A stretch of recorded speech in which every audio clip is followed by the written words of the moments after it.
Hey guys, tonight we travel far, far back to a world snuffed out like a candle. Picture this, a Roman city square once packed with chatter fountains and the clack of sandals on polished stone. Now cracked streets, buildings gutted by time and silence so thick you can taste it. The empire that ruled the known world has collapsed, and in its place, a jittery patchwork of scared towns, suspicious neighbors, and the smell of goats. You step through the rubble, cloaked in itchy wool, holding onto a dented bronze coin with an emperor's face no one remembers anymore. Welcome to the Dark Ages. Spoiler alert, you probably won't survive this. Between famine, war, and a total lack of indoor plumbing, it's not exactly a spa vacation. So before you get comfortable, take a moment to like the video and subscribe, but only if you genuinely enjoy what I do here. And hey, drop your location and local time in the comments. It's always fun to see where and when people are tuning in from. Now dim the lights, maybe turn on a fan for that soft background hum, and let's ease into tonight's journey together. You trudge across fields that were once Roman roads, the stones peeking through weeds like ancient bones. It's sometime in the late 400s, and no one's really sure who's in charge anymore. The Western Roman Empire has crumbled like stale bread, and you're stuck in the crumbs. There's no emperor, no senate, no gleaming aqueducts reliably bringing water to bathhouses. Just crumbling villas full of wild vines and echoes of better days. Imagine walking into a city and finding it abandoned. Not because of zombies, sorry, wrong era, but because people just left. Roads weren't safe. Trade stopped. Coins were worthless.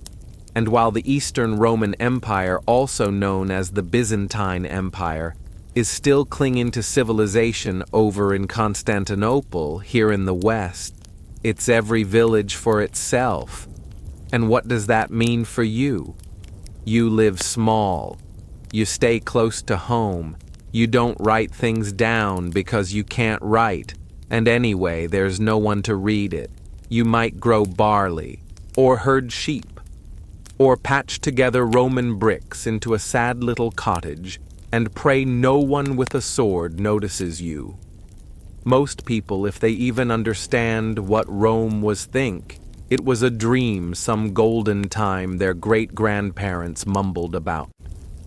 Historians still argue whether the collapse was sudden or slow, like a sinking ship no one noticed until the cold water was at their knees. But you notice. You're cold, hungry, and your neighbor is eyeing your turnips a little too enthusiastically. Still life goes on. Sort of. Without a big empire telling everyone what to do, little kingdoms start popping up. Some are led by guys calling themselves kings, others by warlords who figured out that owning a horse basically makes you royalty now. Languages splinter. Latin sticks around in prayers and monk scribbles, but people start speaking weird versions of it, early French, crude German, future Spanish. You hear a dozen accents before breakfast, assuming you get breakfast, the cool part.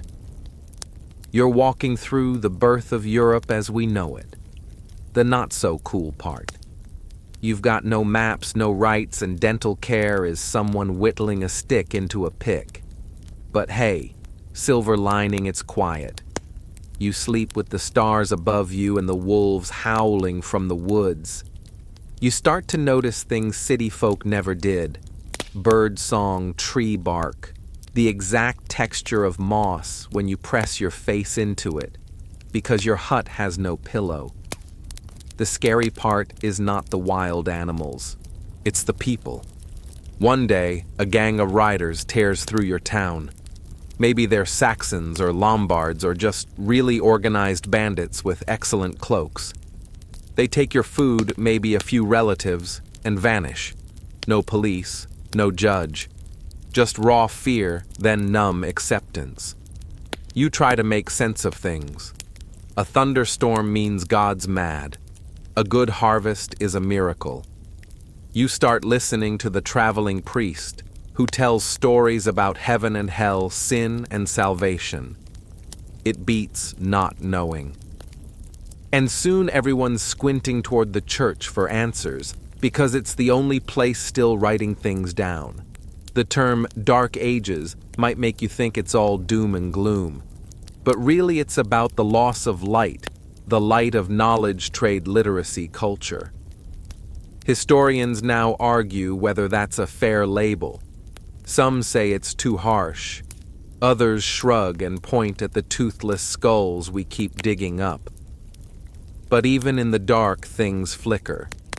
A monk somewhere is copying an old Roman scroll. A smithy rediscovers how to make a halfway decent sword. A mother hums a lullaby passed down from when people still danced in marble courtyards. You are alive in this strange in-between world after empire before nation. No TikToks, no pizza, no plumbing. But the stars still shine, and occasionally someone invents a better plow. And if you're really lucky, you find a traveling bard. He carries tales like treasure of lost cities, dragon-slaying saints, and distant empires made of gold. You offer him bread and listen wide-eyed, because it's the only window you've got into anywhere beyond the muddy path outside your door. Sleep doesn't come easy here. Every howl in the night could be wolves or worse. But your body's so tired from working the fields your eyelids drop like stones anyway. You dream of warmer places, of lights in the sky, of a time when maybe your children's children will live in a world that feels a little less broken. You wake up to the distant thud of hooves, not thunder. It's never thunder when you want it to be. You scramble to your feet, heart pounding, peeking over the broken fence that's supposed to keep wolves out, but does nothing for what's coming. Riders, not just a few. Dozens, maybe more. Flags you don't recognize, armor that looks like it's been scavenged from a dozen dead armies, and expressions like they've never once had a good morning. Congratulations, you're officially part of the barbarian migrations. Rome's gone, but its territory still smells like power, and every tribe from the outskirts is stepping in to claim a piece. Vandals from North Africa, Visigoths from what'll one day be Spain, Ostrogoths from the misty wilds beyond the Danube, and the Huns. Oh, the Huns. They don't even speak a language you can understand. They're just fury on horseback with faces carved by wind and war, and if they stop in your village, it's usually on fire 5 minutes later. You dive into a haystack. Classic move. It scratches like crazy, but it beats getting trampled. You hold your breath as the horses pass, praying they're not the kind that enjoys a little arson after breakfast. The thing is, barbarian isn't really a fair term. The Romans used it for anyone who wasn't Roman, which after a certain point meant basically everyone. These groups weren't all mindless brutes. Some had rich cultures, complex languages, even their own laws and traditions. Historians still argue whether the term invasion is right. It might have been more like very aggressive migration. But you're not in a mood for academic debate when someone just stole your goat. You slink out of hiding once the dust settles. Maybe your village is still there. Maybe not. Maybe it's been renamed by whoever just conquered it. Good luck updating the signage. Some groups settle and blend. The Visigoths set up shop in southern Gaul and Spain, forming shaky alliances with local elites. The Vandals do something truly bold. They cross the Mediterranean and sack Carthage. Yes, that Carthage. They even loot Rome itself in 455 AD, though modern historians point out they were relatively polite looters.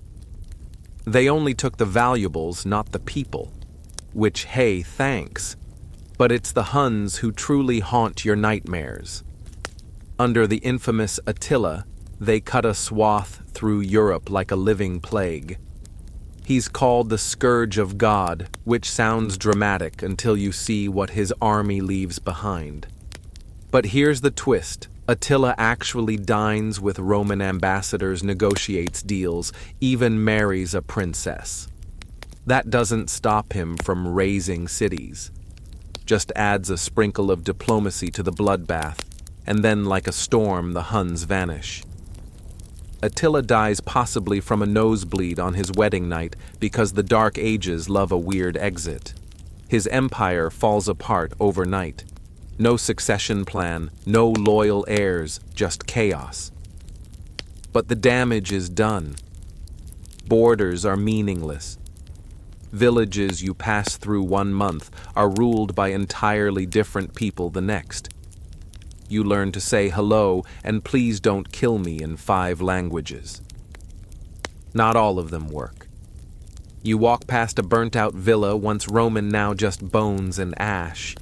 Inside, a mosaic still clings to the floor, half buried in soot. A lion, or maybe a gladiator. It's hard to tell. You run your hand over the tiny tiles, wondering who made it, what they'd think of this world. And that's when you spot it, a child hiding in the shadows, clutching a doll made from scraps of cloth. Eyes wide, silent, watching. You don't speak the same language, but you nod. And somehow, that's enough.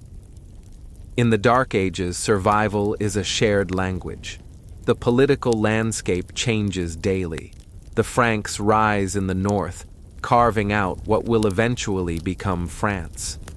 The Anglo-Saxons push into Britain after the Romans pulled out and left it to its own devices.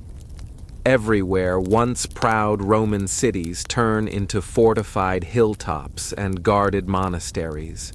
You pass one such hill where a hastily built wooden palisade bristles with nervous archers. They don't let you in, of course. You're just a traveler with holes in your shoes and no noble blood to offer.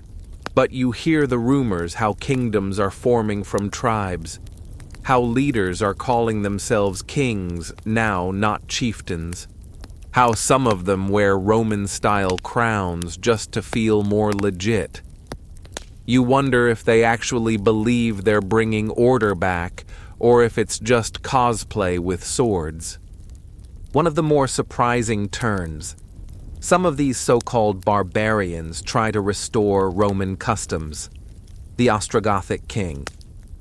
Theodoric the Great runs Italy like a Roman governor down to the architecture and coinage. He hires Roman administrators, promotes religious tolerance, and generally acts like the empire never ended.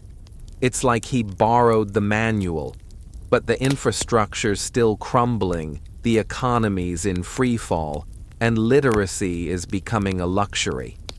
Unless you're a monk or a bishop, books are rarer than clean drinking water. Still, there are pockets of calm. A Frankish town where beer is brewed and songs are sung. A quiet forest glen where a druid whispers to the wind, holding on to old traditions while pretending to follow the new ones.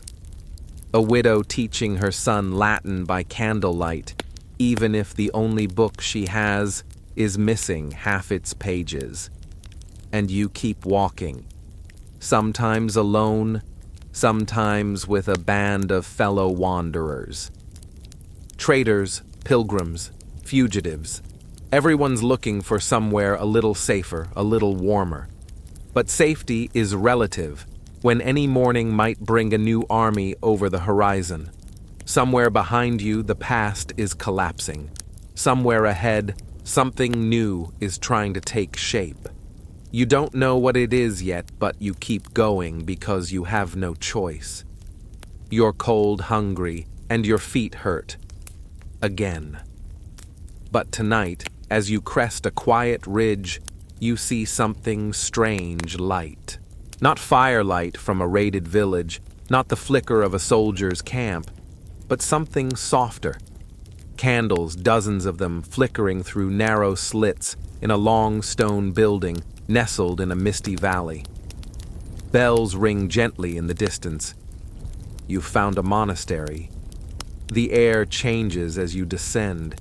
It smells like wet stone and beeswax and just maybe miraculously bread. You pass through a wooden gate and into a world unlike any you've seen in this chaotic age.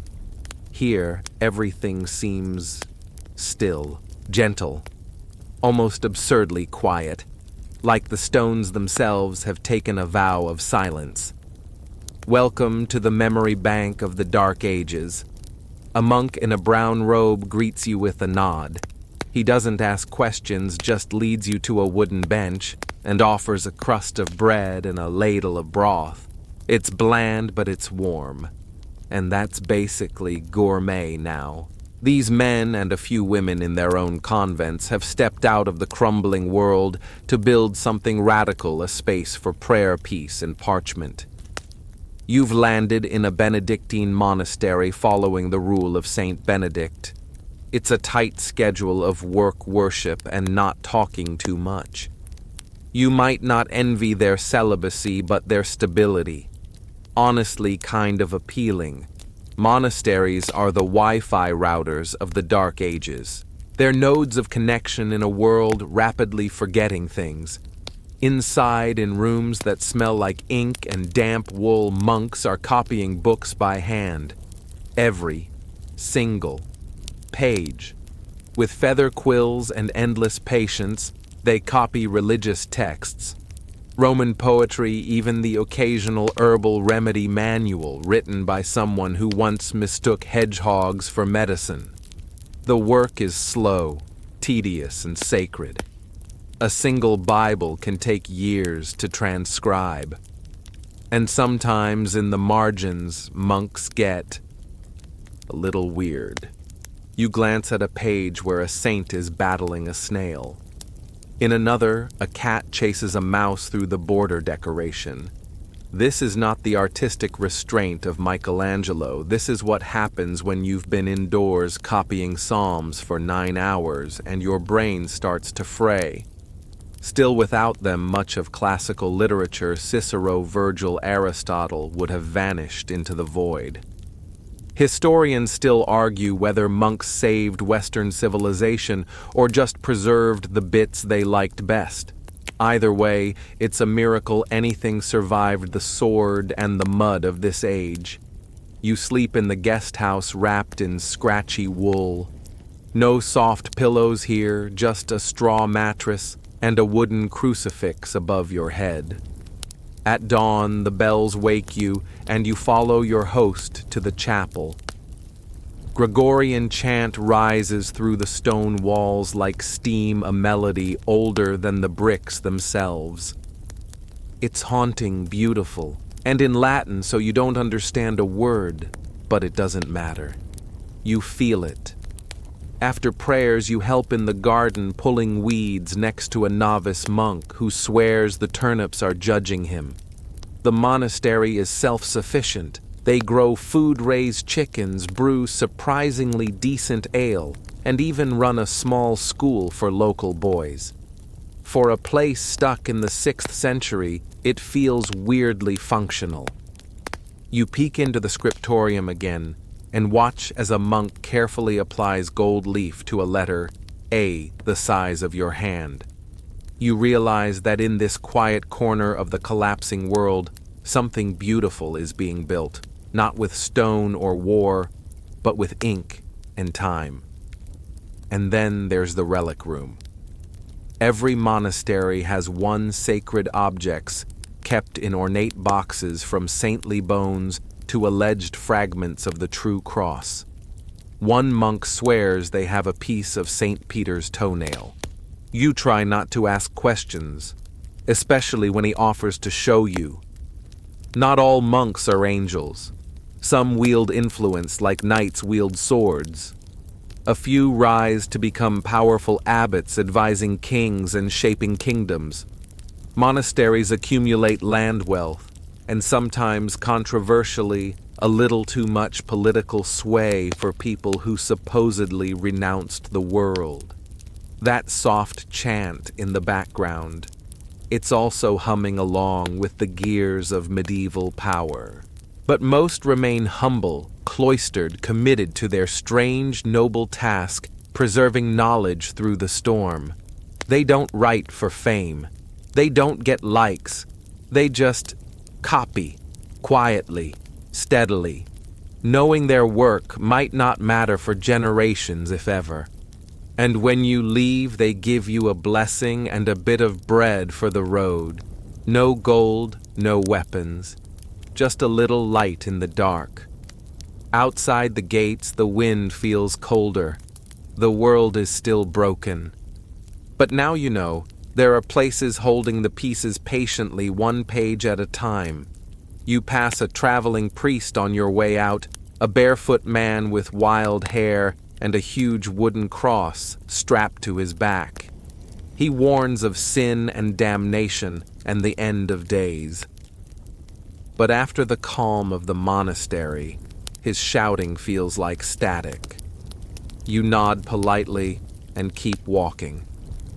In a few weeks, you'll hear a rumor about a hidden library in Ireland, where monks are illuminating books so brightly they look like stained glass. In another town, you'll meet a nun who knows how to read and won't stop quoting St. Augustine. The world might be dark, but under the surface there's movement. Threads being sewn, sparks flickering. You keep moving. The road is muddy, but the horizon glows just a little. You wake in a field dew clinging to your cloak like cold glitter and something heavy pressing on your chest. It's not dread, this time. It's a chicken. Someone else's chicken, apparently, judging by the annoyed shouts in the distance. You return it, mumble an apology in half-broken Frankish, and start walking again, because in the Dark Ages, staying put too long invites trouble or taxes. This morning you've got a new destination, the growing web of feudal estates reshaping the countryside. It's not cities you're heading toward anymore, it's castles. Sort of. They're not the tall, turreted fairy tale kind yet. These early castles are squat stone boxes or thick-walled wooden halls plopped down on hilltops. But they radiate power, each one, the home of a local lord lady or ambitious land grabber who now claims dominion over every pig and peasant in earshot. You cross a drawbridge into one such estate, and it feels like stepping onto someone else's chessboard. Everything is arranged just so, fields divided into neat strips, a manor looming over a scattering of thatch-roofed huts, and the unmistakable smell of authority that is damp fur cloaks, muddy boots, and roasted meat you're not invited to share. Feudalism is rising. You can practically feel it in the soil. The Roman roads are fading, but new paths, legal, social, and very, very hierarchical, are taking shape. You don't work for money anymore. You work for protection. You're now a vassal or a serf, depending on how lucky or unlucky you were born, bound to a lord who offers you land to farm and promises not to let you get murdered in your sleep. In exchange, you owe labor obedience and occasionally awkward military service. Historians still argue whether this was a brilliant survival strategy or just a fancy way to reinvent inequality with new vocabulary. Either way, it's your life now. And let's not pretend this is a utopia. The taxes, brutal. The work, endless. If your plow breaks, You pray your Lord's steward takes pity. If a bandit steals your harvest, good luck getting that insurance payout. And if your daughter catches the eye of a visiting nobleman, well, let's just say the rules are different for them. But there's a strange sort of rhythm to it all. The seasons turn, the crops go in, the church bells ring, and the local blacksmith gossips louder than any bard.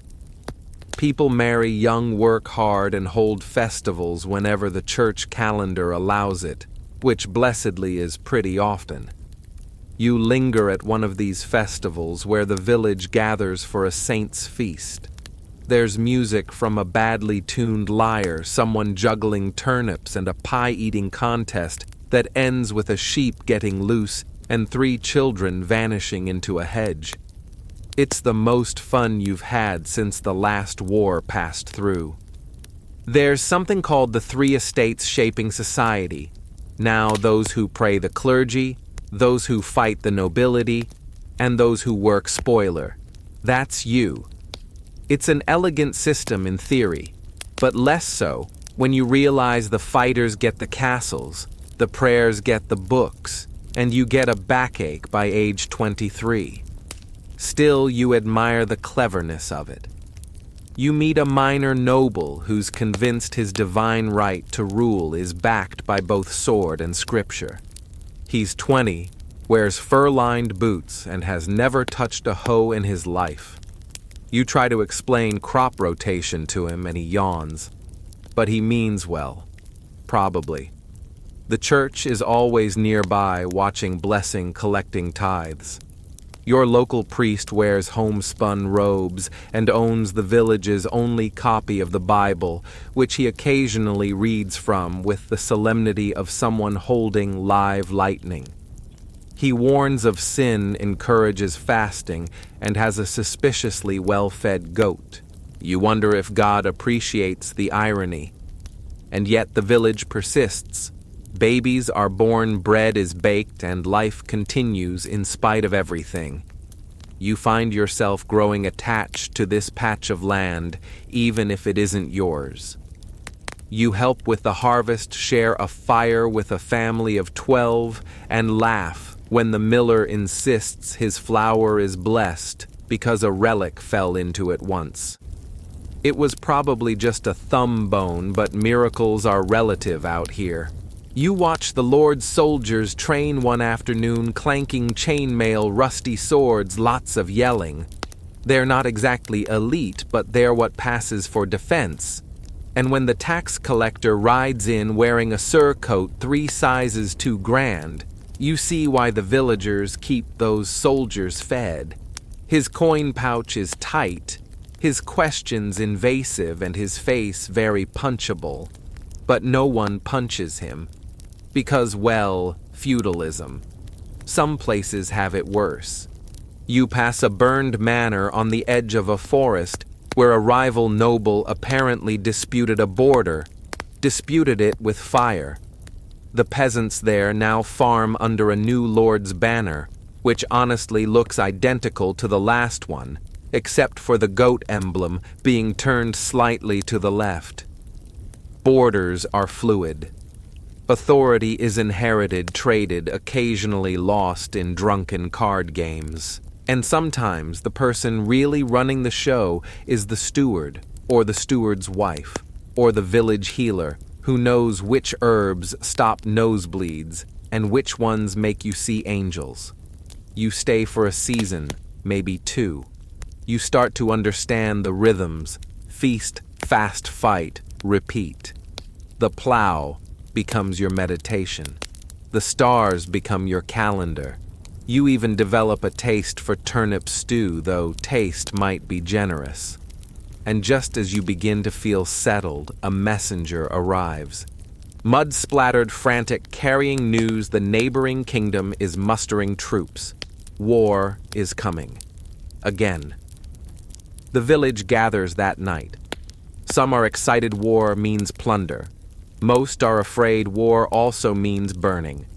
You're afraid too, but mostly for the pig you finally convinced to let you scratch behind the ears. Her name is Bramble. She trusts you, and medieval wars aren't kind to pigs. You pack your few belongings, offer a goodbye to the land, and set off once more toward the rising smoke, the sound of drums, and the next chapter in this long, chaotic century. Your boots are soaked again, and the sky above looks like it's about to invent a new kind of rain, sideways and aggressive.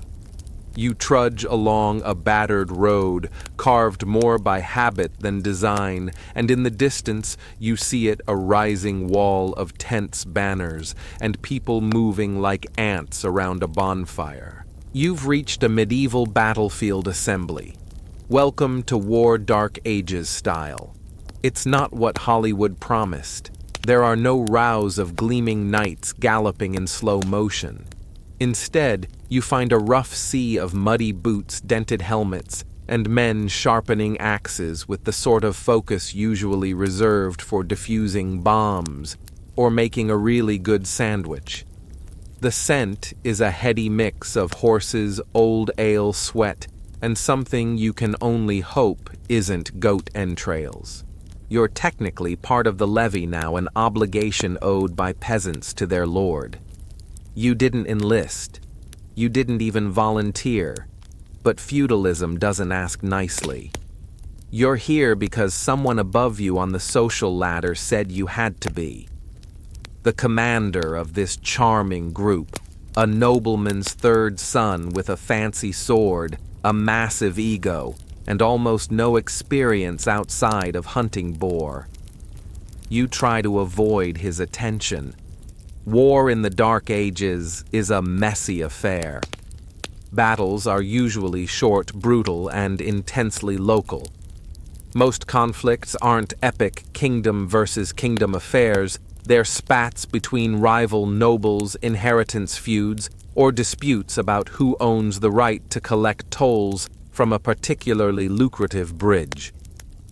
You overhear two men arguing about whether they're fighting over sheep or salt rights. A third joins in to say it's because someone insulted a cousin's nose. Historians still argue whether these feuds were fueled more by land or ego, but let's be honest, there was plenty of both to go around. The next morning, the battle begins. You line up behind a makeshift barricade made of wagons and barrels. There are no uniforms, no neat ranks, just a lot of nervous breathing and a few last-minute prayers. Someone nearby is muttering a Latin hymn. Someone else is crying. Someone else is asleep. That guy might have the right idea. Then the horns blow. Chaos erupts. Shields crash. Spears jab. You duck and dodge more than you fight. The man next to you screams not from a wound, but because his boot came off in the mud. Eventually, you swing your borrowed weapon at something or someone and hope for the best. The air tastes like iron and fear. A knight thunders past you on horseback, his banner trailing behind him like a streamer of impending doom. And then just as quickly it's over. Not because of a great tactical decision, but because someone's side broke ranks and ran. That's the thing about battles back then. Most of them end not in glorious victory, but in utter confusion. One side panics, flees, and the rest follow like sheep with anxiety disorders. You survive. Somehow. Maybe it's luck. Maybe it's the fact that you cleverly hid behind a very large man named Ulrich and yelled encouraging phrases like, "You've got this." Afterward, you stagger through the aftermath. It's quiet now, except for moans and the distant groan of injured horses. You see a man trying to retrieve his broken spear from a tree. You're not sure how it got there, and neither is he. A few looters scavenged the field, nothing valuable, just a few dented helmets and anything vaguely shiny. One guy proudly pockets a spoon. Victory, apparently, is subjective. That night, there's celebration around the surviving campfires. The noble who led the charge is boasting about his tactical brilliance, conveniently forgetting that he dropped his sword and nearly got trampled by his own horse. The men cheer anyway. They need something to cheer for. You sit quietly, nursing a bruised arm and nibbling on hard bread. War is not glory. War is cold toes, empty stomachs, and the knowledge that the man you just watched die had a family who will never get an explanation, just silence. But here's the strange part. War, grim as it is, moves things. It shifts borders, it topples tyrants, it sparks ideas. You hear talk around the fire of nights, gaining land of soldiers returning with stories from far-off places. One man swears he saw a giant armored elephant in the south. You don't believe him, but you kind of wish it were true. You also hear of new weapons, crossbows that can punch through chainmail siege engines that hurl rocks the size of a cow. There's talk of mercenaries, seasoned fighters, who go from battlefield to battlefield like freelance doombringers. Some are even women wrapped in armor and mystery, and rarely taken seriously until it's far too late. You sleep fitfully that night, and when dawn comes, you're handed a scrap of parchment, your pay. It's not much, barely enough to buy a week's food. Some men don't even get that. One guy got a chicken and a wink. The army dissolves as quickly as it formed. You're released from duty free to go until the next feud starts. You limp away from the field, avoiding the cart hauling broken swords and bent lances. The war is over. This one anyway. You pass through burned villages and half-standing barns, reminders that war doesn't end when the fighting stops. Families are missing. Fields go untended. Roads feel quieter than before, like the land itself is grieving. And yet people rebuild. A woman you meet in a ruined inn is already setting up a new hearth. She laughs when you ask why. Because winter's coming and ghosts don't bake bread. You move on, drawn by rumors of a new force rising in the distance. A Frankish king, they say, who wants to unite tribes, restore order, and build something bigger than these petty squabbles. You don't trust it entirely, but you're curious. After all, the Dark Ages aren't just about falling apart. They're also about starting over, one fight at a time. You make your way north, the muddy roads hardening underfoot as the air grows cooler, crisper. There's talk in every village you pass a new king is making moves, not just swinging swords, but organizing things. Charlemagne, they whisper. Karl der Grosse. Charles the Great if you want to sound fancy. At first it sounds like just another puffed-up noble with a shiny crown and an entourage of guys who love shouting. But as you cross deeper into Frankish territory, you notice the difference. Roads are, okay, not good, but definitely less awful. There are scribes, actual educated scribes, who can write more than just "don't steal goats" in Latin. Even stranger, some of them are teaching other people to read. This isn't just warlord energy, it's administration.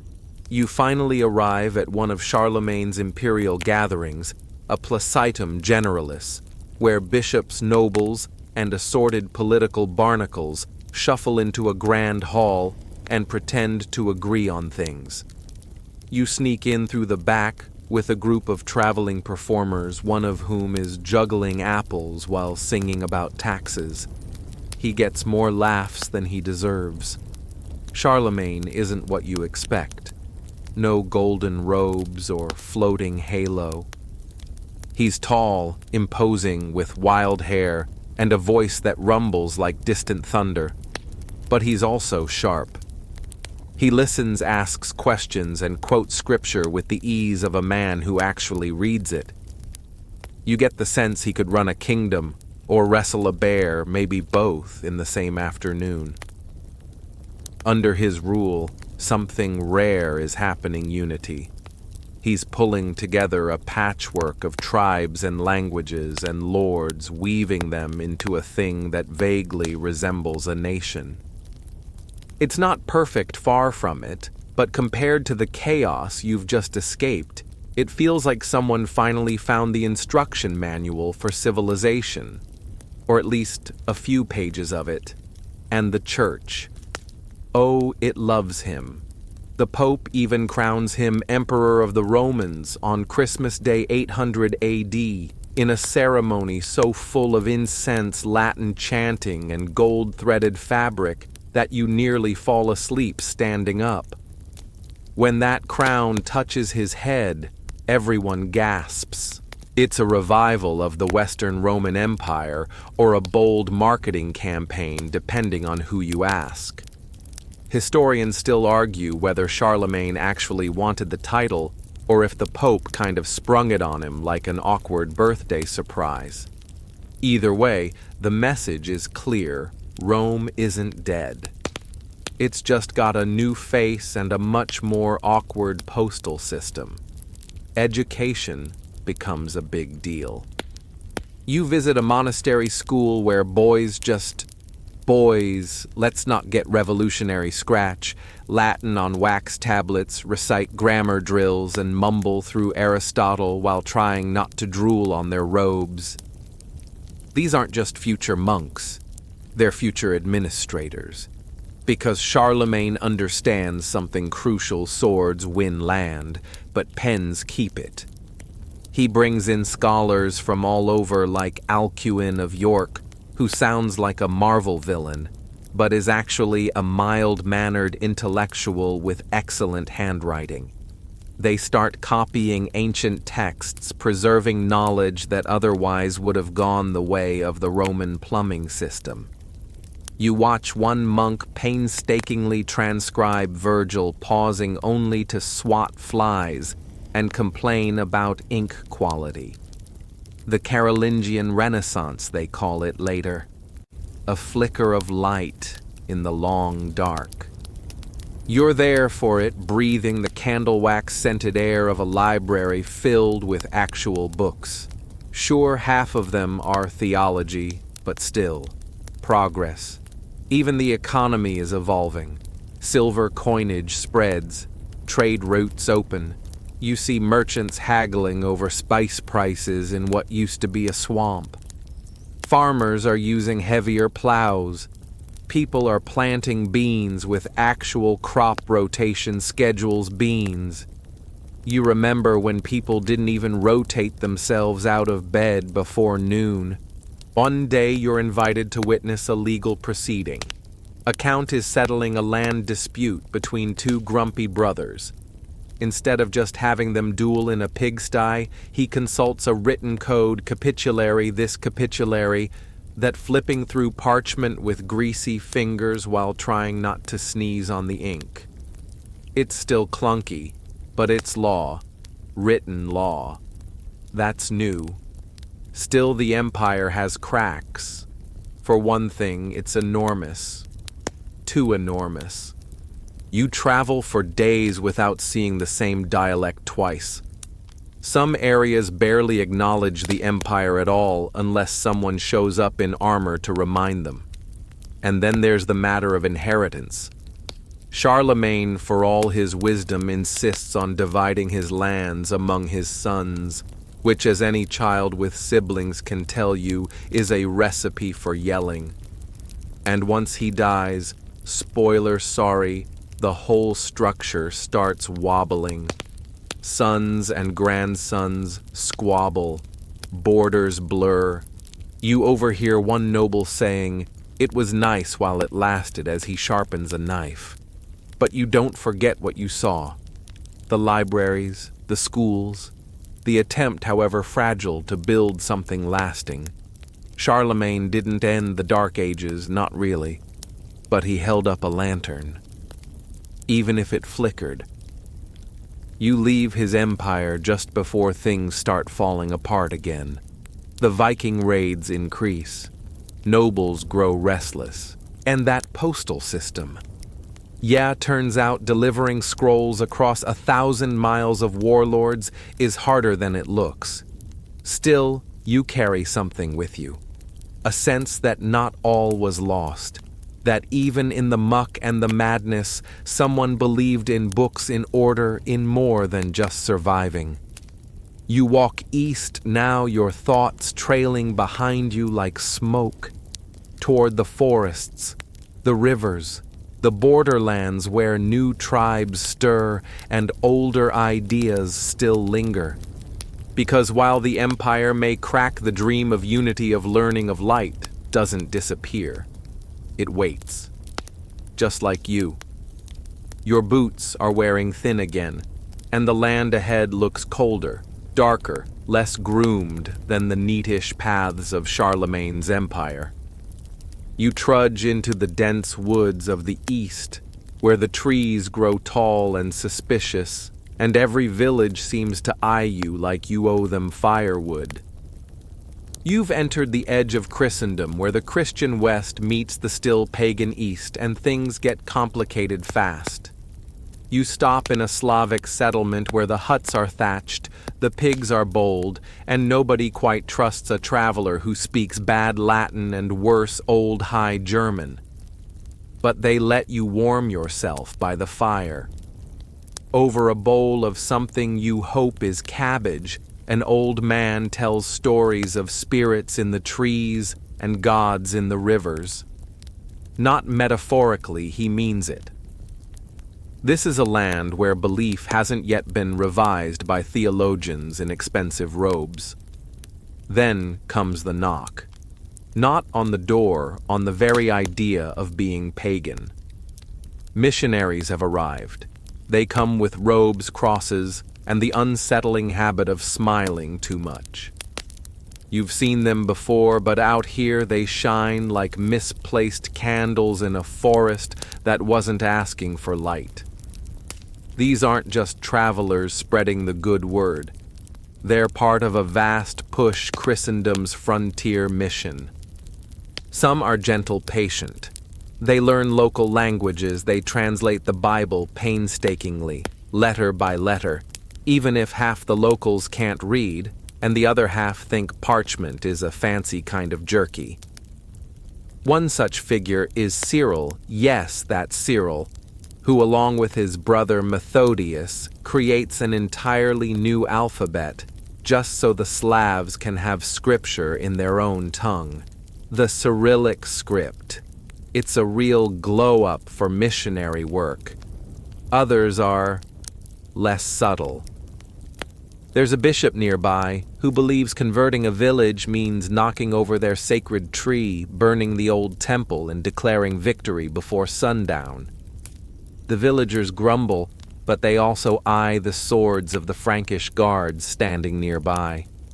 You don't say anything. You're busy pretending to look fascinated by a map. Christianization here is not a clean process. It's more of a negotiation, sometimes a debate, sometimes a brawl. You attend a baptism that ends in a fistfight over whose turn it is to hold the holy water. Another time, a local chieftain agrees to convert, but only if he can keep his sacred bearskin cloak and wear it to Mass. The bishop hesitates, then decides fine, but not during communion. Historians still argue whether conversion in this era was genuine faith or just savvy politics. Probably both. After all, becoming Christian often meant gifts from the emperor, protection from raids, and a nice spot in the new social order. Say a few prayers, nod along, and suddenly your tribe isn't the weird outsiders anymore. You travel farther east into lands where names shift depending on who's speaking them. The Magyars thunder past you one day on horseback, their arrows curved and cruel. They don't stop to talk. Later, someone explains they'll be Christian too eventually. You hope someone tells them gently. In one frontier town, you help build a chapel, more a shack with a bell than a proper church. Still, it's consecrated with incense prayer and a full roast pig. Half the village watches intrigued. The other half watches annoyed. You overhear one man ask, "Does this mean we have to stop sacrificing chickens?" No one answers him. You're invited to stay the winter with a monastic community in the hills. It's a cold, slow season of chanting manuscript, copying, and thick woolen habits that do not breathe well. One of the monks, Brother Anselm, lets you peek at a half-finished manuscript filled with tiny drawings of saints' dragons, and for some reason a snail fighting a knight. He shrugs and says, "The margins get boring. You understand completely. Monasteries out here double as cultural outposts. They're farms, schools, shelters, and in some cases, early warning systems. When bandits raid the valley below, the monks ring the bell and hide the chickens. One of them tries to hide as a chicken. It works disturbingly well. Spring arrives and you leave again, following stories of a Christian king rising among the Norse herald Bluetooth, who apparently converted after losing a bet or winning a battle. The details vary. Either way, he's one of many leaders in the North deciding that crucifixes beat runestones, at least when it comes to diplomacy. Christianity spreads by word, by sword, and by sheer persistence. You hear about a bishop who got kicked out of one town 7 times and came back 8. I brought pastries, he explained, and somehow that worked. But it's not just conversion, it's transformation. You see villages start to change, crosses replace totems, festivals shift, winter solstice becomes Christmas, spring rites morph into Easter feasts. Old gods fade, but not completely. You spot a girl hanging a carved figurine in a tree for the saints, but it looks suspiciously like an old forest spirit with extra glitter. In truth, the new and old swirl together. This isn't a clean slate, it's a remix. Christianity in the Dark Ages is part Roman formality, part local tradition, and a dash of desperation. It's structured but flexible, at least out here. One night you watch the stars with a group of young monks. They point out constellations and recite lines from Genesis. Then one of them asks, "Do you think angels get bored?" Everyone laughs, but you can't help wondering. In a world this wild, even celestial beings must have their work cut out for them. You fall asleep under a sky so wide and clear, it feels holy in its own right. Somewhere in the distance, a church bell rings, followed by the howl of something that isn't quite a wolf. Probably just the wind. You hope. The bells are behind you now, replaced by drums, deep, rolling, thunderous things that echo over waterlogged fjords and through forests where the trees lean like eavesdropping giants. You're in Viking country Scandinavia, and the first thing you notice is that everything smells like salt firewood and unapologetic confidence. You arrive just as a long ship glides into the harbor, its carved dragon prow snarling its crew, disembarking like it's Tuesday, and pillaging is on the schedule. They look like they bench press tree trunks for fun, but there's also something sharp in their eyes, like they're sizing up the world, deciding which part to take next. You've heard about the Viking raids, of course. Everyone has. Heathen storms, some call them. They're the whispered nightmare of coastal monasteries, and the #1 reason most monks develop sudden sprinting skills.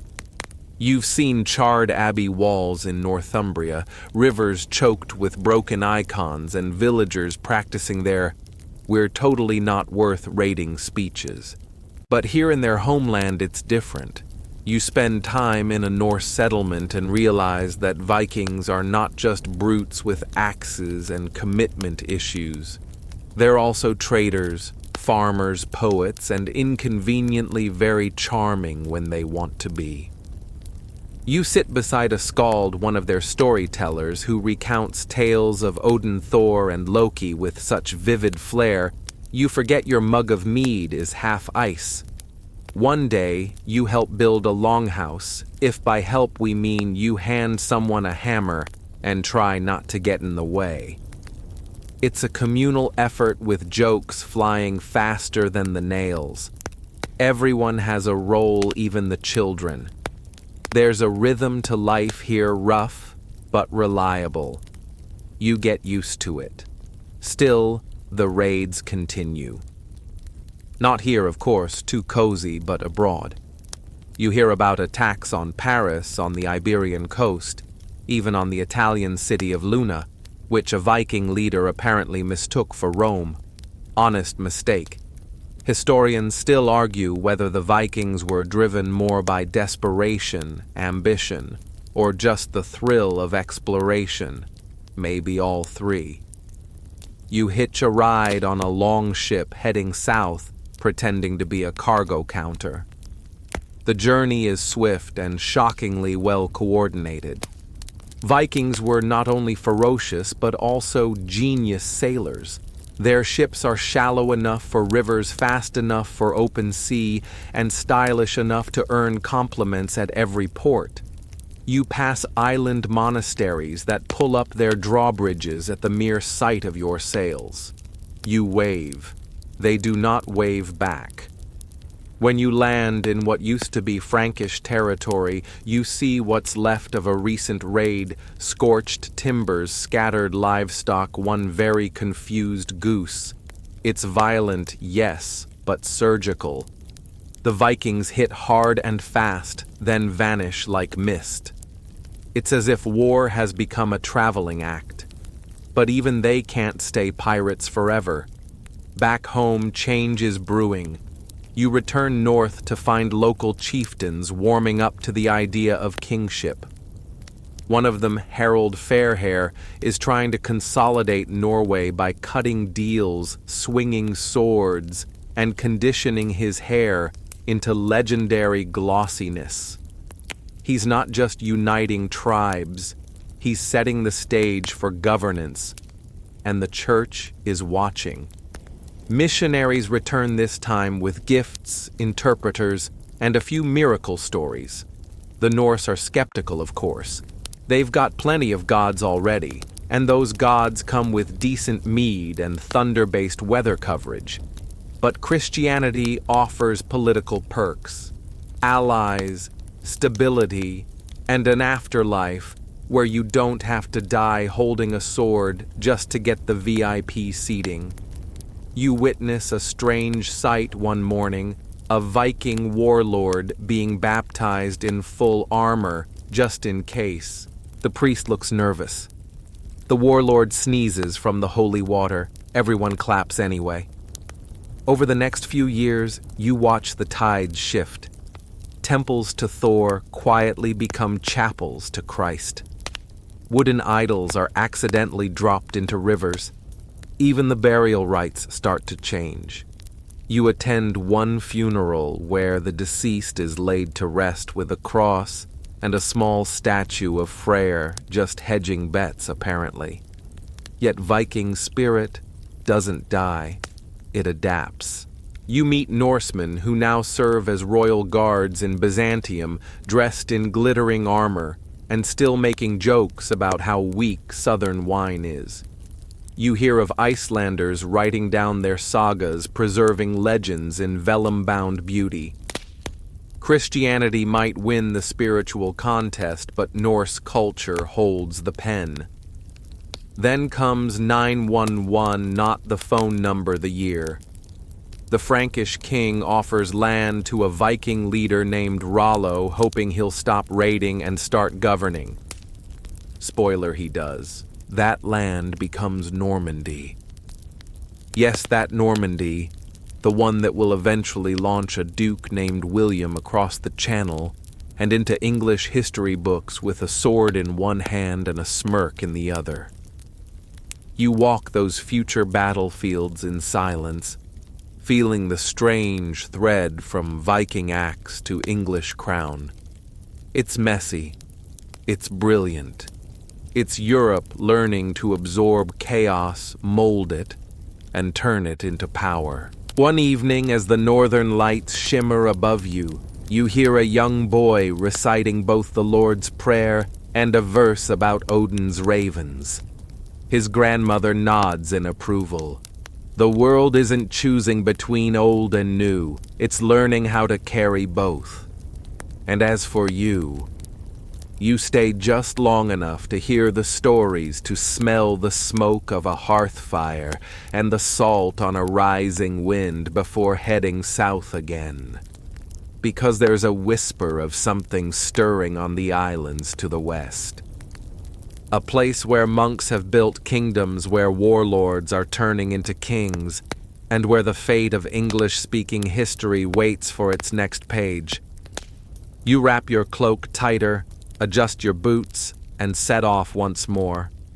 The sea to your left froths with mood swings, and the cliffs rise sharp and stoic as you approach the British Isles again, this time, not as a curious visitor, but as someone catching history mid-transformation. You arrive in the aftermath of the Viking Age's blunt wake, where kingdoms are nervous, churches are rebuilding, and everybody's still a bit twitchy about unfamiliar sails on the horizon. You find yourself in Wessex, the southern heartland of England, where the wind smells of sheep and wary optimism. And at the center of this jittery calm is a man who's already being called great. Alfred. King Alfred. He's not tall, not flashy, no cape made of bearskin, but he's clever. You watch him listen more than he speaks, and when he finally does, it's often in Latin, or Old English, or even a bit of Norse. Basically, he's multilingual, sleep-deprived, and completely obsessed with saving England. You're pretty sure he hasn't blinked in a week. He's earned his great, not with brute force alone, but with patience. When the Vikings steamrolled across Mercia and Northumbria, Alfred didn't just panic. He regrouped, retreated to a swamp, literally, and plotted the comeback. You visit that swamp. It's surprisingly peaceful for a place where an entire kingdom got rebooted. Then came the counterattacks, the fortresses, and more importantly, the treaties. Instead of trying to banish every Viking, Alfred figured why not manage them. Thus, the Danelaw is born, a rough agreement that says, you stay there, we'll stay here. Nobody gets axed before breakfast.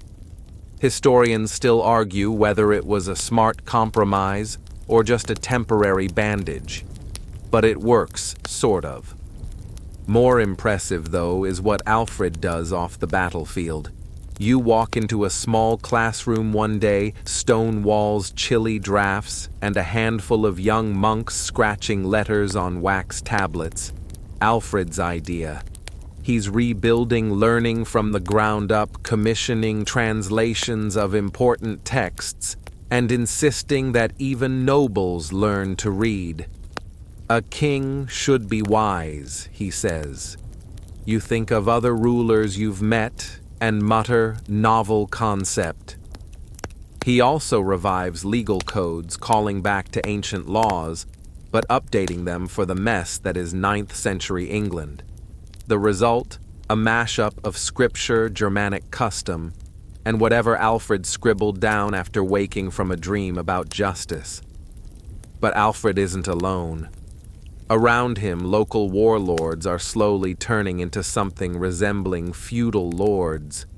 Land is divided not just by who can fight for it, but by who can govern it, who can collect taxes without being hit with a chair. You see manors rising complete with moats and suspicious geese. Peasants work the fields in exchange for protection, which usually translates to not being yelled at too often. Meanwhile, the church is spreading its roots deeper, planting abbeys and cathedrals like it's a spiritual gardening competition. Bishops grow powerful, and monks become administrators as well as scribes. You peek into a scriptorium where one particularly grumpy monk is illuminating a manuscript while muttering about how saints never had to deal with ink smudges. You feel that. One rainy afternoon, you visit the burial site of an Anglo-Saxon noble. It's half pagan, half Christian, all confused.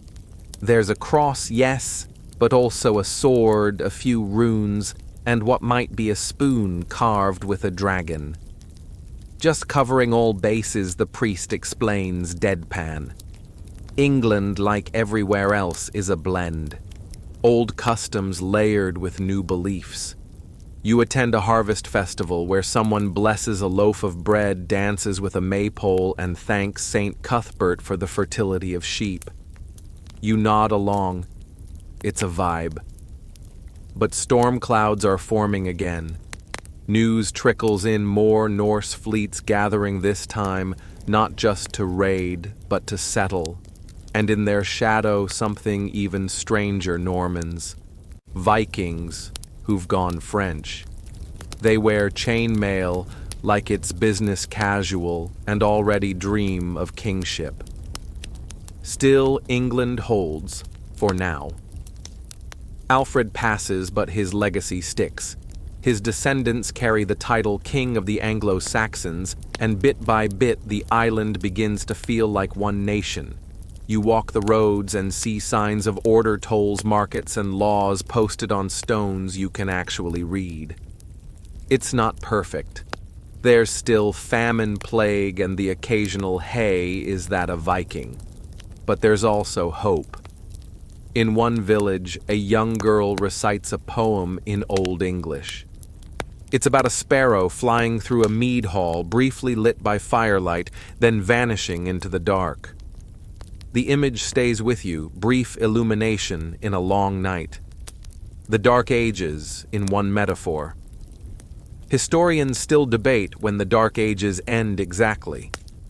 Is it the moment Alfred's grandson unites the kingdoms? When literacy truly returns? When Viking raids finally stop? There's no consensus. Just a slow, steady grind toward stability. You leave the village and head north through moorlands thick with mist and ghost stories. You're drawn to whispers of a new threat brewing on the continent. Someone ambitious, strategic. Someone whose family tree includes both a Viking warlord and a French count.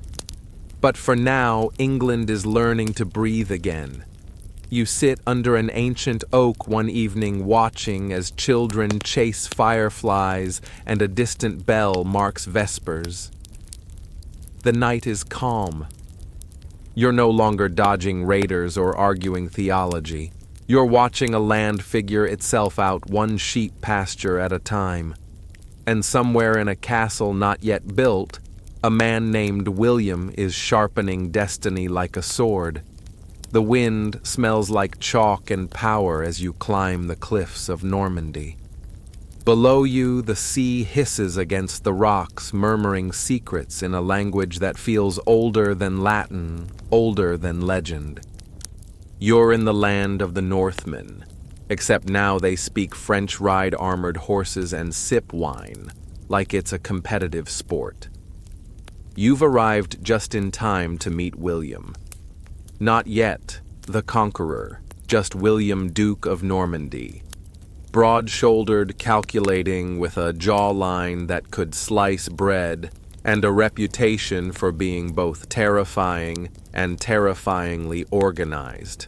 He was born illegitimate, which normally would have been a career-ending diagnosis in medieval nobility. But William has one very special skill. He doesn't care what anyone thinks. You watch him train his knights. Their precise, disciplined, a mobile chessboard of spears and loyalty. Normandy isn't like other regions.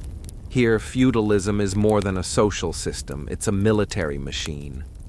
Every lord is bound by oath, every knight by honor and occasionally fear, and William sits at the center like a patient spider in a gleaming web. Across the Channel, England's situation is well complicated. Edward the Confessor, the King of England, is on his deathbed. He's a pious man who prefers prayer to politics, which is sweet, but not great, when the kingdom's future is wobbling like a badly baked pie. There's no clear air. Cue the Game of Thrones theme quietly. Harold Godwinson steps in. He's a powerful English noble, experienced, popular, and about to make the biggest gamble of his life. You watch the coronation hastily done. The crowd cheers. Some weep. One man sells boiled eels. But in Normandy, William is not cheering. See, William insists that Edward once promised him the throne. Historians still argue whether Edward ever actually did. Some say it was diplomatic flattery, others believe it was genuine. What is certain is that Harold once swore an oath to support William's claim. Whether he meant it or was tricked into it is still debated, usually by scholars in robes who've never had to swear anything while ankle-deep in Norman hospitality. Either way, William is furious. And William doesn't stew, he plans. You sit in his war tent as maps are unrolled and messengers fly. Ships are constructed, horses trained, archers drilled until their fingers blister. The Duke isn't just going to contest Harold, he's going to invade England. In 1066, the year that tattooed itself onto every British schoolchild's memory, William sails across the Channel. His fleet lands near Hastings. You're there, boots sinking into the wet sand as soldiers mutter prayers and joke about breakfast being their last. It's a strange mix of doom and determination. Harold, meanwhile, has just finished repelling another invasion by Harald Hardrada of Norway, a Viking with delusions of grandeur and an excellent mustache. The Battle of Stamford Bridge leaves Harold's army battered but victorious, and very tired. You can't help but think bad timing, man. Less than 3 weeks later, Harold races south to face William, and then you're standing on the ridge of Senlac Hill. The Battle of Hastings begins at dawn. You smell horse sweat, hear the creak of armor, and the rhythmic thunk, thunk, thunk of Norman archers loosing volleys into the sky. Harold's forces form a shield wall, a living wall of men bristling with axes and stubbornness. It holds for hours. You dodge through the chaos, watching William try every tactic in his playbook. Cavalry charges, feigned retreats, more archers. His knights slip and fall, scramble up again. At one point, William himself is unhorsed. Rumors swirl he's dead, but he rips off his helmet, stands, and roars, "I'm not dead yet." You give him points for style. Then at dusk, the wall breaks. Maybe it's fatigue. Maybe it's that arrow, yes, that arrow hitting Harold in the eye. Maybe it's just the weight of fate.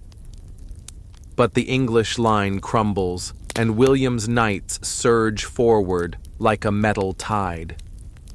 When it ends, the field is silent, except for groans and the distant clink of swords being sheathed. England has a new king. You attend the coronation at Westminster Abbey that Christmas. The crown is heavy, and so is the tension. William's Norman knights stand bristling along the walls, while the English crowd watches with barely concealed resentment. When the crowd shouts, "God save the king," the soldiers mistake it for a riot and nearly draw swords. You step back casually. The conquest isn't just military, it's cultural, administrative, architectural. William builds castles, lots of them. Towering stone things that glare at the countryside like angry watchdogs. The Tower of London begins as one such fortress, and you visit it in its early days. It smells of lime mortar and ambition. Then comes the Domesday Book. William wants to know exactly what he owns, which, after conquest, is basically everything. You join one of the survey teams trudging through muddy villages, quizzing peasants about their livestock, and carefully recording how many pigs they own. Some complain. Others offer ale. One simply stares at you until you move along. The result is a record so detailed it's still baffling modern historians. Was it for taxes, military planning proof that William's ego could fill several volumes, historians still argue. But you hold the parchment in your hands and feel the weight of a kingdom trying to define itself one goat at a time. But not everyone is thrilled with Norman rule. Rebellions pop up like mushrooms after rain. You sneak into a forest meeting where Anglo-Saxon nobles whisper about resistance. One mentions a name Hereward, the wake a local folk hero who leads guerrilla strikes from the marshes. It's all very dramatic until Norman soldiers torch the nearest village in retaliation. Despite unrest, Norman rule tightens. French becomes the language of court law and insult. You hear servants fumbling Old English with French commands like toddlers learning how to sass. Legal systems evolve blending Anglo-Saxon customs with continental practice. It's clunky, but it works. You realize something quietly profound: this conquest didn't erase England. It rewrote it. It's not just about who wears the crown, it's about how the land gets divided, who writes the laws, who holds the castles. And out of the rubble of conquest, something oddly stable begins to form. You walk through a village rebuilt with Norman stone. A boy carves his initials into the wall. A baker sells oatcakes with just a hint of cinnamon. A monk teaches Latin next to a wooden crucifix. Life continues, not unchanged, but not destroyed either. And William. He grows older, more paranoid, more focused on legacy. He dies in 1087 falling from his horse during a campaign in France. Not in glorious battle, not in regal peace, just a final awkward tumble. His body, according to legend, wouldn't fit in his tomb. And when they tried to force it, well, let's just say things got aromatic. But his impact lives on. The England he conquered is now an alloy Saxon steel tempered with Norman fire. You step away from the battlefield echoes and into the quiet of a monastery library. There an old monk murmurs about destiny and kings, and the strange way one arrow can change a continent. The candle flickers. You breathe in the scent of ink and dust. And then you head toward the rising cathedral spires of Europe's rebirth. Stone arches stretch above your head as you step into a cathedral being raised from the very bones of the earth. Workers chip away at limestone under the soft groan of wooden scaffolding, while chants drift from nearby cloisters, bouncing off the half-finished walls like echoes from heaven. Welcome to the Gothic Age, a moment in time when Europe decides almost stubbornly that the best way to touch God is to build upward. This is where the dark starts to flicker with light. You pass beneath the ribbed vaults of a nearly completed abbey and marvel as stained glass windows catch the sun like a kaleidoscope of faith. It's not just architecture, it's a theological mood swing. Before this, most churches were squat, fortress-like places where worship felt a lot like hiding. Now worship feels like flying. In fact, the entire church is evolving. It's got power, money, land, and more influence than probably feels healthy. The Pope isn't just a spiritual figure, he's a political titan. Popes and kings argue now like kids squabbling over who gets the TV remote of Europe. Remember Pope Gregory VII and Emperor Henry IV. You watch as Henry stands barefoot in the snow outside Canossa begging forgiveness. It's chilly. It's awkward. It's basically medieval public relations. The church sets laws, crowns monarchs, and sends armies abroad. And when it isn't busy flexing on emperors, it's founding universities.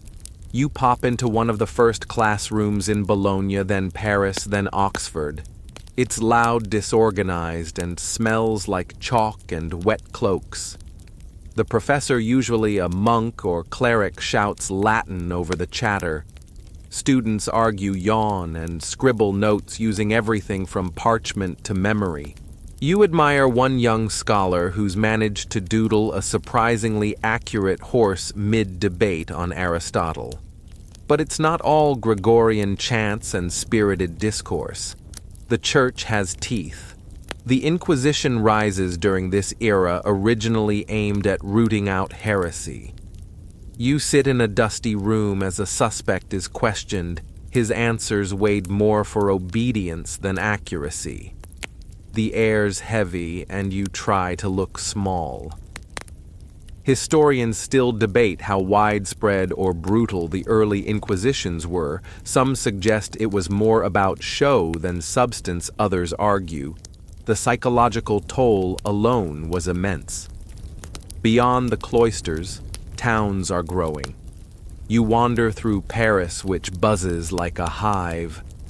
Merchants shout prices, coins clink in leather pouches, and there's always someone hawking pies that smell suspiciously like last Tuesday.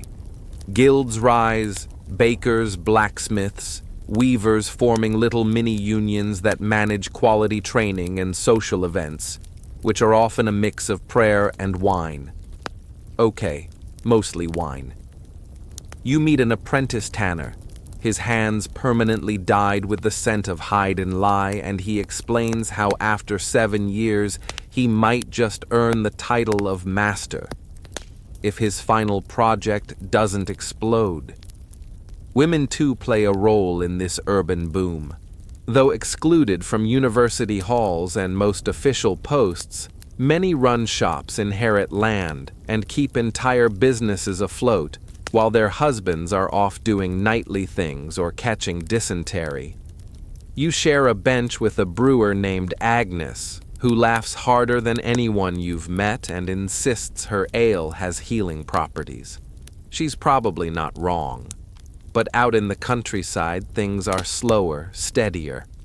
Manorialism still reigns. You pass through a village where the rhythm of life is dictated by season's harvests and the occasional festival. The local lord collects rent in the form of grain eggs, or whatever hasn't been eaten by goats. In return, he offers protection, which usually just means his nephew doesn't show up demanding training fees. Life is hard, yes, but not joyless. There's music, dancing, and the quiet beauty of routine. You help a farmer plow a field using an ox so lazy it might be dead, and afterward, you're handed a thick slice of dark bread spread with soft cheese and a shrug that says, "It's not much, but it's ours." That's when a bell rings in the distance, and the whole village pauses. It's time for Mass. Again. Religion wraps itself around every moment, from waking prayers to whispered hopes for rain. You follow the procession to a modest chapel where the priest lifts the host and the room seems to hold its breath. Not all faith lives in churches. Out on the road you meet mystics, beggars, and pilgrims with feet as tough as cured leather. One woman walks barefoot from England to Santiago de Compostela, driven by visions of St. James. Another claims to have spoken with angels near a fig tree, and honestly, you believe her.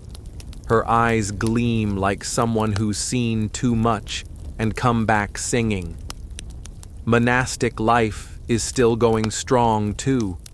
You stay a few nights at Cluny Abbey, where monks glide through their day like clockwork prayers, labor, more prayers, a modest meal, a few hours of copying texts, then you guessed it, more prayers.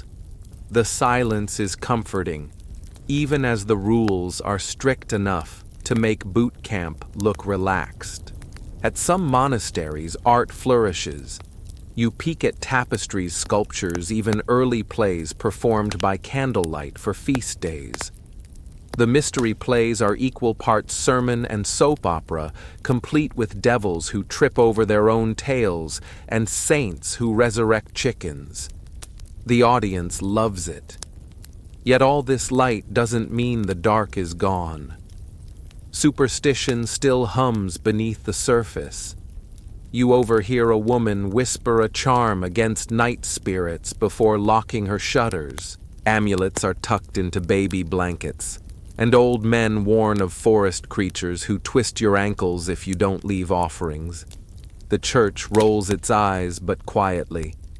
Better not to poke the hornet's nest of fear, and fear is never far away. One evening you huddle near a fire, while travelers trade news rumors of famines in Germany, bandits on the Alpine passes, whispers of a new disease in the east. A plague of boils, they say. Skin turns black. Towns go silent. For now, it's just a whisper. But you shiver anyway. Still in the here and now, Europe stands taller than it has in centuries. Roads are safer. Trade expands. Ideas move faster. For the first time in a long while, people believe tomorrow might actually be better than today.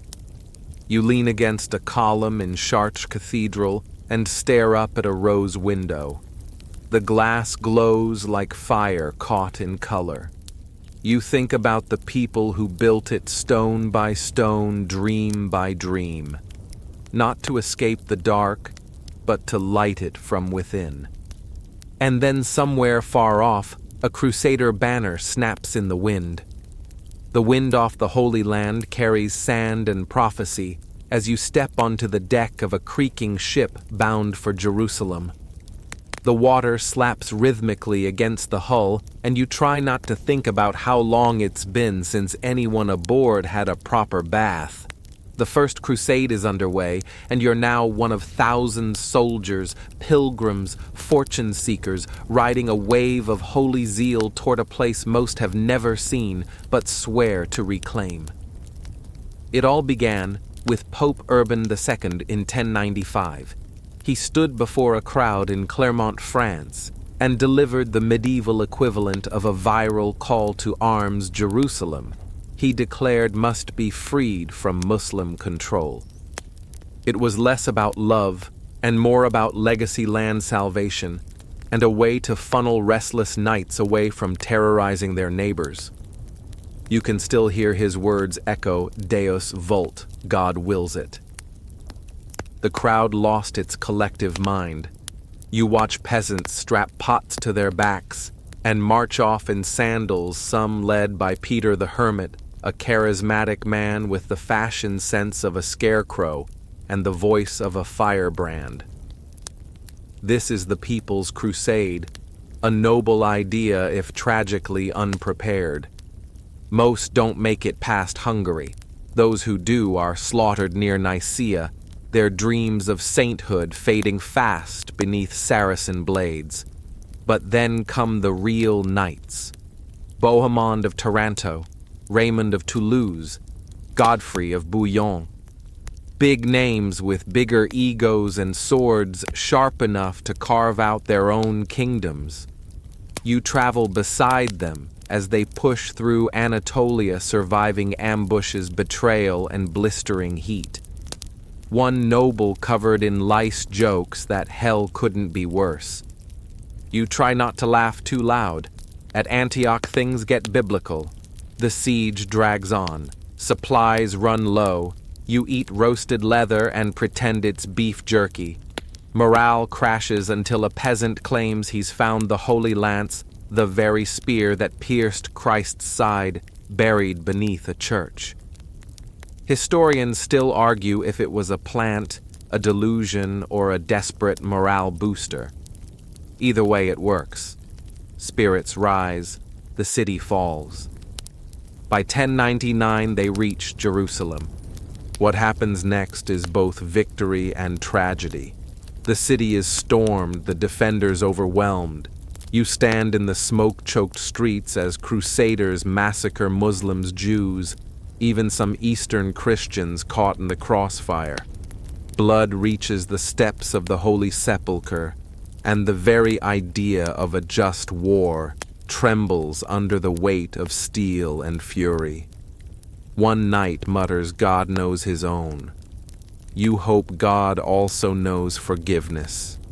The kingdom of Jerusalem is born a fragile beacon propped up by western nights and eastern sunlight. Castles like Crac des Chevaliers rise from desert hills like stone thrones. You meet Templars warrior monks in white cloaks who train with brutal efficiency and pray with equal fervor. Their banking system, ironically, is more advanced than most of Europe's. You scribble down the details just in case modern banks ever crash. But crusading doesn't end with victory. Wave after wave follows. The Second Crusade fizzles out, more a tourism disaster than a holy conquest. Then comes the mighty Third, starring Richard the Lionheart, England's sword-slinging rock star. You ride beside him through scorching terrain as he faces off against Saladin, the Sultan of Egypt and Syria. Charismatic, strategic, and maddeningly courteous Saladin is more than a match. After years of bloody chess, Richard and Saladin settle for a truce. You're there as they shake hands, warriors, but not monsters. Still, Jerusalem stays in Muslim hands. And back in Europe, people are growing tired. Crusading is expensive, exhausting, and occasionally ends in disaster, like the Fourth Crusade, which somehow ends with the sack of Christian Constantinople instead of any actual Holy Land liberation. You rub your temples as Byzantine mosaics crumble under looting. Historians still debate if it was greed, miscommunication, or divine irony. Probably all three. Despite the chaos, something unexpected is happening. Ideas are moving, fast. As crusaders march and mingle, they bring back more than relics and regrets. They bring knowledge, medical texts, Greek philosophy preserved in Arabic algebra architecture. In dusty corners of Spain, Muslim, Christian, and Jewish scholars sit side by side, translating ancient texts into Latin. You peer over their shoulders, watching the West rediscover Aristotle, one illuminated letter at a time. This intellectual exchange starts to heat up places like Palermo, Cordoba, and eventually Paris. The Middle Ages may not have invented the Renaissance, but they sure provided the kindling. Even food changes. Spices from the East, pepper, cinnamon, saffron, drift into kitchens. You help cook a stew in a Parisian inn using saffron and nearly cause a family feud over how exotic it tastes. Tea doesn't catch on yet, but sugar starts sneaking into more pastries. You even see early pasta. Italians claim it's not from China. Historians still argue, but not all is flavor and philosophy. Anti-Jewish violence increases during the Crusades, with pogroms erupting along the Rhine. You witness families huddled in synagogues as mobs approach, weeping not from fear, but from the certainty that their neighbors have forgotten who they are. It's a bitter truth, sometimes the most devout acts breed the darkest hate. You bow your head, there are no easy words, and then a softer crusade begins against the self. Monastic movements explode. The Cistercians favor simplicity, chanting in white robes, and farming more than they preach. You wake at dawn with them, breath turning white in the chill as they file silently to prayer. It's less about conquest now, more about discipline. And still somewhere a bell rings. Then come the mendicants friars like Dominic and Francis. They travel barefoot, preaching in town squares, refusing property, hugging lepers. You follow Francis of Assisi as he sings to birds and kisses wounds. Some think he's mad. Others think he's holy. You just think he's kind. Historians still debate if he truly preached to a wolf. Maybe he did. Maybe he just had the heart of one. The church splits into paradox-soaring cathedrals and barefoot friars, papal power and personal humility.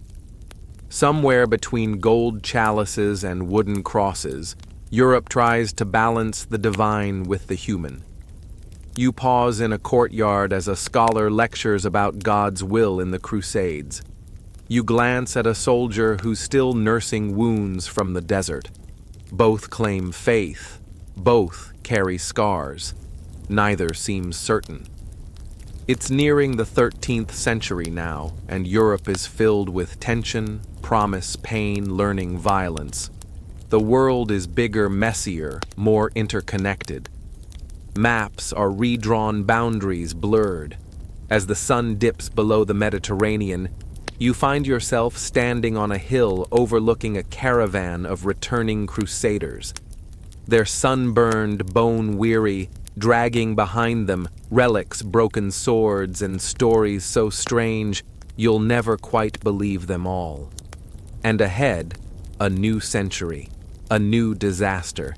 You hear whispers plague rebellion schism, but for now the wind carries only the sound of hooves and hymns. The wind picks up across the channel, and as you squint into the gray, you catch sight of sails on the horizon. Not merchants, not explorers, warships. The year is 1337, and Europe is about to dive headfirst into one of the longest, most exasperating sibling squabbles in history, the 100 Years' War. Spoiler alert, it's actually 116 years. But who's counting? You're dropped straight into a royal identity crisis. England's King Edward III believes he should inherit the French throne through his mother. The French. Not so much. They invoke an old rule that basically says, no crowns for people whose claim comes through their mom, and hand the throne to Philip VI. Cue the angry diplomatic letters, economic sabotage, and eventually, all-out war. You trudge behind English archers on muddy ground. They're lean, wiry, and terrifyingly accurate with their longbows, massive wooden beasts that take years to master and a whole lifetime to forget. You hear the twang and see a French knight decked out in armor that probably cost more than a cathedral topple off his horse with all the grace of a cow in chainmail. At the Battle of Crécy in 1346, you see the future of warfare being born. The noble cavalry charge obliterated, infantry suddenly useful, crossbows, yes. But longbows. Oh, longbows are the new rock stars.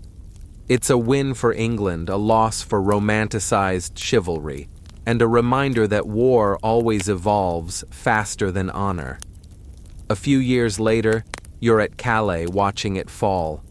The townspeople are told they'll be spared if 6 of them surrender barefoot and roped ready to die. You hold your breath as 6 volunteers step forward. You expect execution. Instead, England's queen pleads for mercy and they're spared.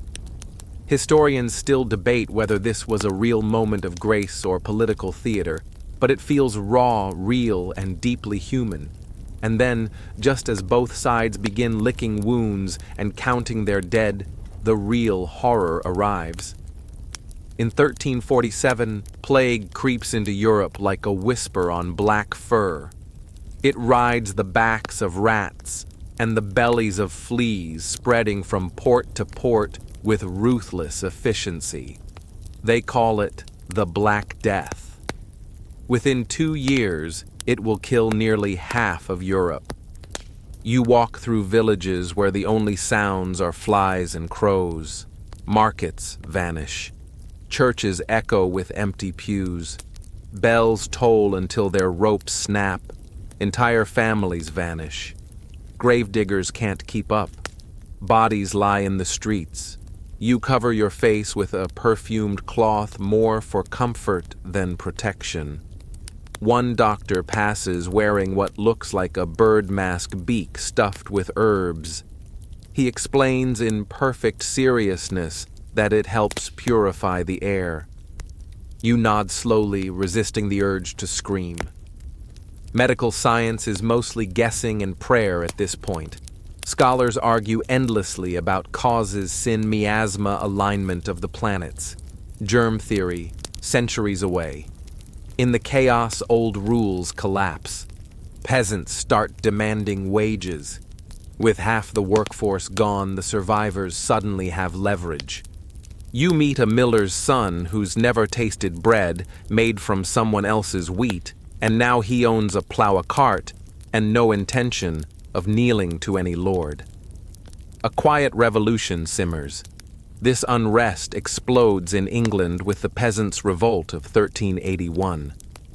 You walk beside Wat Tyler as he leads a sea of angry commoners toward London. They want fair taxes, fair wages, and a world that doesn't grind them under a boot.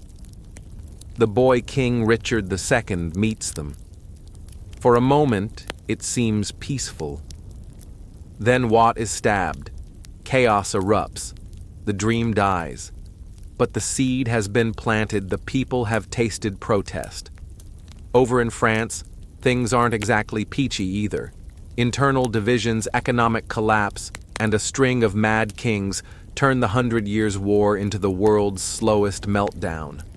The French crown gets passed around like a hot potato, and nobles switch allegiances with dizzying speed. The English occupy large swaths of land, and for a moment it looks like they might actually win. And then comes a teenage girl with a sword and a vision, Joan of Arc. You meet her in Domremy tending sheep and swearing she hears saints speak. At first, no one listens. Then she convinces a local noble who sends her to the Dauphin Charles VII. She's examined by theologians, interrogated, tested, and somehow she passes. Against every rule of her world, this illiterate girl in armor becomes the spiritual engine of the French resistance. You ride beside her at Orléans in 1429. Arrows rain. Smoke clouds the sky. She carries a banner, not a weapon. She doesn't flinch. The French rally. The tide turns. But victory comes at a price, captured by the Burgundians, sold to the English, put on trial by the church. You sit in the courtroom as men twist her words, demand theological precision from a teenager, and seem more threatened by her faith than any army. She's condemned as a heretic, chained and burned alive at the stake. The crowd falls silent. The smell of smoke clings to your clothes. But something shifts in France. Joan becomes more than a martyr, she's a national memory, a whisper of hope that refuses to die. Historians still argue whether she was divinely inspired, politically manipulated, or both. But her presence lingers. The war drags on. Decade after decade, both sides lose more than they gain. By the end, England is broke-tired, and full of internal squabbles. France, bloodied but unbowed, reclaims most of its territory. The war ends not with a bang but a collective sigh. You sit in a quiet field outside Bordeaux where the last battle has just finished. A soldier mutters, "It's over." No one cheers. They just limp home. But something fundamental has changed. Kings can no longer ignore the cost of war. Armies are no longer just noble playthings, they include archers, mercenaries, commoners. National identity has emerged. England sees itself as English, not Norman French. France becomes French, not just a collection of squabbling duchies. Meanwhile, new ideas percolate. You spot early printing presses, just crude woodblocks now, but they hint at revolution. Universities buzz with strange new thoughts. And in Florence, you hear whispers of artists sketching things never imagined. The light is coming, but this night isn't over just yet. More shadows await. The sun rises slowly over the red rooftops of Florence, softening the marble of cathedrals and palaces, and warming the cobbled streets where whispers of a new age stir beneath the ash of old Europe. You stretch your legs in the Piazza della Signoria and take a long, deep breath. After centuries of plagues, crusades, and war, it feels like the world is finally exhaling too. It's the late 1400s, and while the rest of Europe still stumbles in and out of feudal brawls here in Italy, something remarkable begins a rebirth, a renaissance. You peek into a workshop where a young apprentice is grinding pigments. The smell of linseed oil, chalk, and iron dust clings to the air. He's painting under the watchful eye of a master, Leonardo da Vinci, who barely looks up as he sketches a flying machine on one page, a dissected cadaver on the next. He's part scientist, part artist, and entirely baffling. Even today, historians still argue whether he finished more than he started. You're not sure, but you do know he invented the modern to-do list. The Renaissance isn't just about paintings and notebooks. It's a mindset shift. People begin to see the world as something understandable, not just endurable. They stop asking, "What does God want from us?" and start wondering, "What can we create?" Humanism takes root, this idea that humans, flawed as we are, have worth agency and the potential to shape the future. You stroll past scholars translating ancient Greek texts, long buried or ignored through the Dark Ages. Plato, Aristotle, Galen, they're back, and they're blowing minds. In dusty libraries from Venice to Oxford, young students argue passionately about ethics, logic, and whether the soul has mass. One guy insists the earth revolves around the sun. Everyone laughs. He'll get the last word. But let's not get ahead of ourselves. The church, meanwhile, is feeling a little bloated. Centuries of crusading, land-grabbing, and indulgence selling have made the papacy rich, powerful, and deeply unpopular. In Rome, the Pope throws lavish banquets and commissions frescoes, while peasants in the north gnaw on soup-thinned onions. You raise an eyebrow and mentally mark this moment change is coming, and it smells a lot like brimstone and ink. Before the match is struck, though, let's talk about printing. You visit a German workshop where a burly man named Johannes Gutenberg is fiddling with movable type. His invention, seemingly just a machine of wooden frames and lead blocks, is about to rock the world harder than any siege tower ever did. Books no longer have to be copied by hand in monasteries one letter at a time. Now pages multiply like rabbits. Knowledge, once guarded and elite, begins leaking out to anyone who can read, and soon everyone wants to read. One of the first books off the press, the Bible. You watch as it spreads like wildfire across Europe, each copy a powder keg of questions. Because once people can read scripture for themselves, they begin to wonder, why does the church say one thing, but the Bible another? Why should salvation come with a price tag? Enter a German monk named Martin Luther.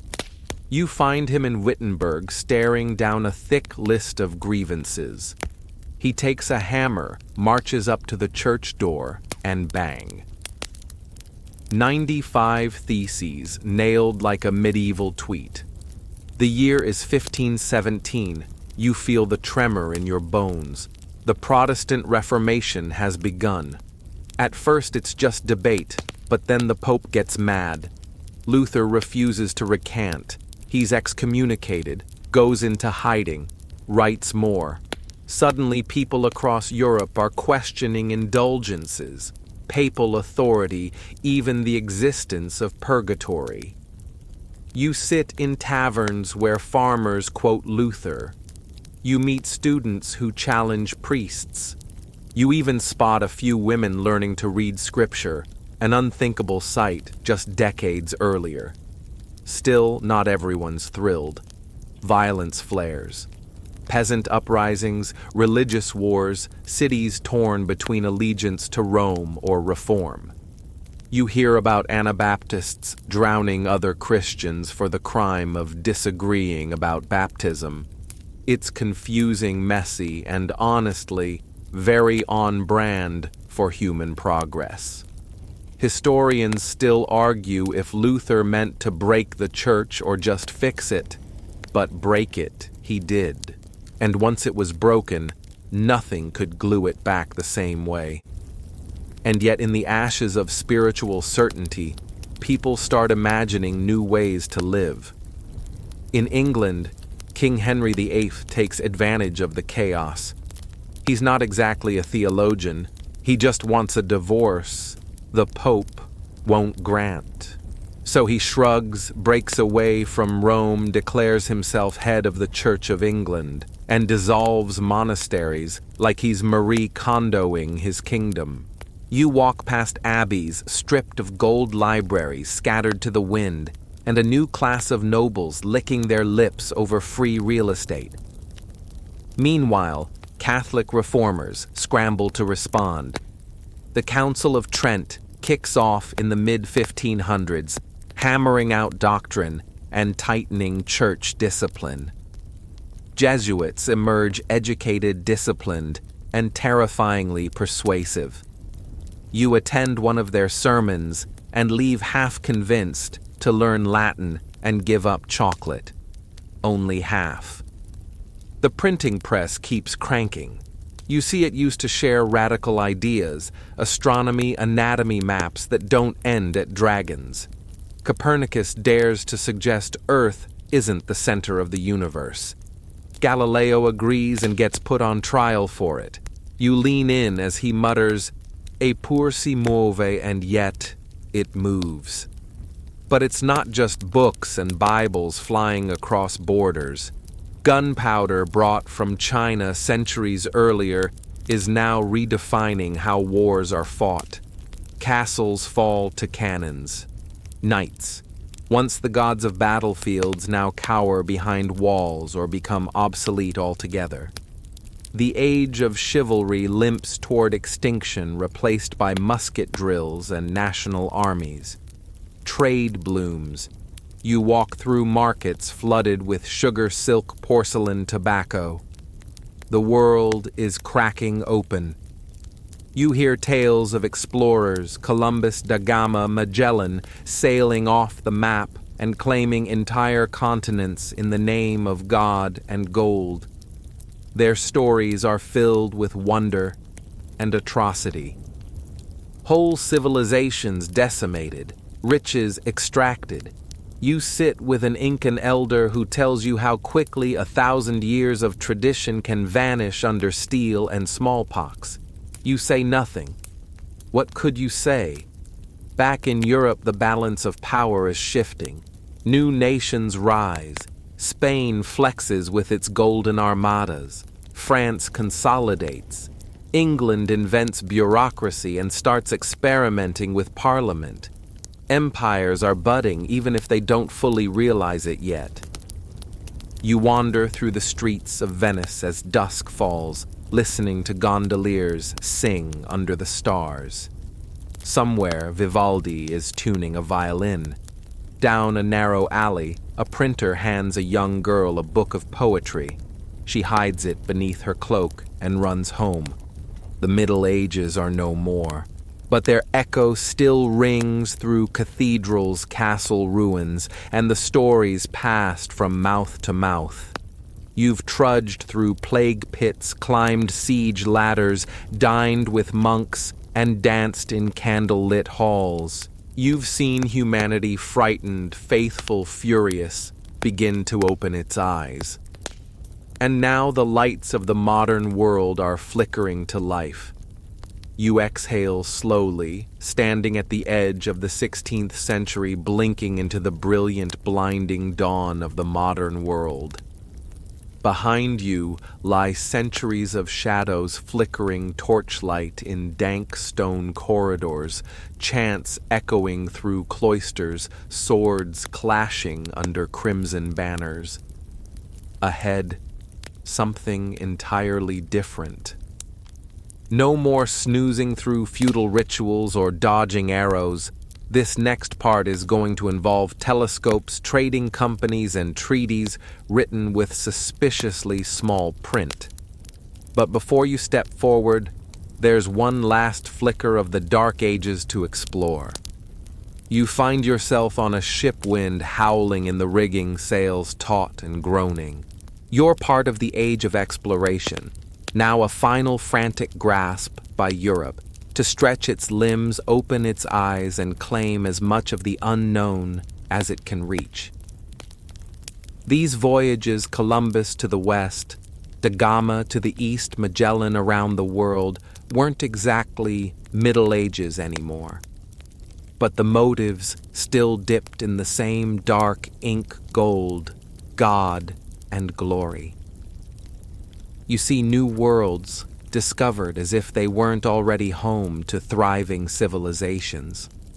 The compass, the astrolabe, the caravel, they're all tools of a new breed of empire builders. The old feudal lords are out. The merchant kings are in. You hear coins clink with faces you've never seen. Dutch guilds, Spanish doubloons, Venetian ducats. A web of wealth is being spun tighter and faster than ever. But with trade comes slavery and conquest. You wince as you witness the early rumblings of the transatlantic slave trade. Ships loaded with human cargo. Fortresses built not to defend faith, but to store stolen people.